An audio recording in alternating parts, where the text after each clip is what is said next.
네, 사랑하는 성도님들, 북이스라엘의 역사를 보면 오므리 왕조는 그 정점에 아합 왕이 있었고 하나님 앞에 악을 행했던 왕조였다라는 것을 우리가 살펴보았습니다. 하나님께서 계획을 가지고 예후에게 기름을 부어서 왕으로 세우시고 오므리 왕조를 무너뜨리셨습니다. 예후는 이스라엘 땅에 바알 신당을 없애고 그곳을 변소로 만들어서 바알 섬기는 잔재를 없앴는데, 그렇다고 하나님을 끝까지 충성되게 섬긴 것도 아니었습니다. 결국 하나님께서 약속하신 대로 예후 왕조가 4대까지 이어지게 하시고 이후에는 예후 왕조도 멸망하게 되었습니다. 그래서 이스라엘에는 반역이 일어나고 이어서 또 반역이 일어나는 피비린내 나는 역사가 계속 이어집니다. 오늘 본문에는 이렇게 반역이 이어지는 중에 이스라엘의 부가히야의 통치에 대해서 기록한 말씀이 나옵니다. 성경의 평가는 여호와께서 보시기에 악을 행하고 여로보암의 죄에서 떠나지 아니하였다라는 평가를 내립니다. 그리고 이어서 부가히야의 장관이었던 베가가 왕을 죽이고 반란을 일으켜서 왕이 됩니다.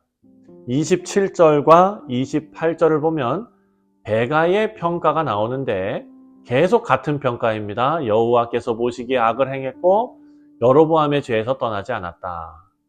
베가는 20년간 이스라엘을 다스립니다. 그리고 이어서 호세아가 반란을 일으켜서 베가를 죽이고 왕이 됩니다. 여러분, 이스라엘의 역사는 계속 반복됩니다. 악한 세력은 계속 반역과 반란으로 왕을 죽이고 또 왕이 됩니다. 하지만 답이 없습니다. 자신과 같은 사람에 의해서 똑같이 죽임을 당하고 또 다른 악한 사람이 왕이 됩니다. 우리 사랑하는 성도님들, 이런 암울한 역사를 통해서 우리가 알 수 있는 것은 하나님 없는 인생이 얼마나 허무한 인생인가라는 것입니다. 그 허무는 왕의 개인의 삶뿐만 아니라 이들이 통치하는 시대에 태어나서 악이 악을 더하는 그 동시대를 살아가는 모든 사람들에게 주어지는 허무와 불행입니다. 오늘 본문에 나오는 부가히야는 왕이 된 지 2년밖에 되지 않았는데 그때 자신의 장관 베가의 반란으로 죽습니다. 이스라엘 역사에 반역에 의해서 허무하게 죽어간 왕들의 이름은 꼽아보면 너무나 많습니다. 나답이 있고요, 엘라가 있고, 시므리가 있고, 요압이 있고, 또 스가랴가 있습니다. 이런 이름들을 계속 언급해야 할 수도 있습니다. 그 당시 왕은 온갖 영화와 권력을 누렸죠. 그렇지만 그 영화와 권력의 정점에 있었던, 다 누렸던 왕이 누굽니까? 바로 솔로몬입니다. 이 솔로몬이 전도서에서 한 고백을 우리가 압니다. 모든 게 다 헛되다 였습니다. 우리 사랑하는 성도님들, 높은 지위에 오르지 못하고 세상에 많은 사람들이 따라가는 그 쾌락을 누리지 못한다고 불행한 일이 아닙니다. 우리에게 영원한 기쁨이 되시는 하나님을 바라보는 믿음의 눈이 있으시기를 주님의 이름으로 축원드립니다. 여러분, 하박국 선지자가 어떻게 고백했습니까? 무화과 나무 잎이 마르고 포도나무 열매가 없고 감람나무도 열매가 없고 논밭에 식물이 없어도 나를 구원하신 하나님으로 인해서 기뻐하겠다라는 고백이 우리의 고백이 되시기를 바랍니다. 이스라엘의 이런 역사는 배반이 끊이지 않는 역사였는데요. 사람은 사람을 너무나 쉽게 배반합니다. 그래서 이사야 말씀을 보면 너희는 인생을 의지하지 말라라고 말씀합니다. 세상에 정말 믿지 못할 존재가 바로 사람이라는 것입니다. 그렇기 때문에 우리는 사람을 의지해서는 안 됩니다. 우리는 하나님을 의지해야 합니다. 인간이 하나님을 의지하는 이유는 하나님께서는 변하지 않는 신실하신 분이시기 때문입니다. 여러분, 이것이 복음이고 이것이 은혜입니다. 왜냐하면 인간은 배반할 수밖에 없는 존재입니다. 그래서 인간이 하나님을 의지한다고 해도 그 과정에서 하나님을 배반합니다. 만약에 하나님께서 인간처럼 우리를 대하신다면 우리에게는 소망이 없습니다. 하나님께서는 인간이 하나님을 배반한다 할지라도 끝까지 신실하게 우리를 붙잡아 주십니다. 그래서 우리의 소망을 하나님께만 두어야 하는 것입니다. 시편 146편 말씀에 야곱의 하나님으로 자기 도움을 삼으며 여호와 자기 하나님에게 그 소망을 두는 자는 복되다 라고 노래하고 있습니다. 하나님 없는 몸부림은 허무한 몸부림일 뿐입니다.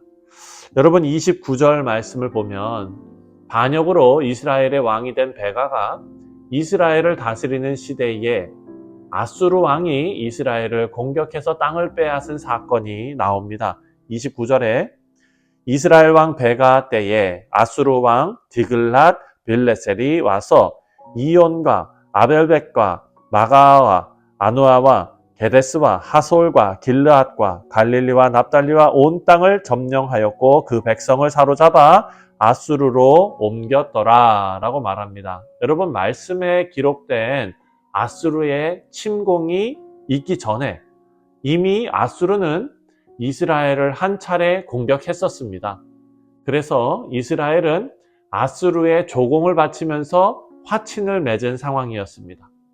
그런데 아수르의 디글랏 빌레셀은 다시 이스라엘을 쳐들어왔습니다. 그 이유가 뭐냐? 바로 베가가 반아수르 정책을 펴고 있다는 것을 들었기 때문입니다. 여러분 이스라엘의 반아수르 정책은 그 의미만 놓고 보면 나쁜 것이 아닙니다. 하지만 결과는 아수르를 자극해서 더 극심한 고통을 받게 되었습니다. 여러분 여기서 우리가 알 수 있는 사실은 아무리 합리적이고 좋은 계획이라도 하나님을 의지하지 않고 하나님께서 허락하지 않으신 계획이라면 절대 성공할 수 없다라는 사실입니다.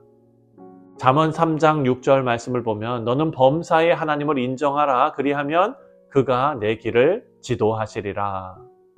또 잠언 16장 9절 말씀을 보면 사람이 마음으로 자기 길을 계획할지라도 그 걸음을 인도하시는 자는 여호와시다라고 말씀합니다.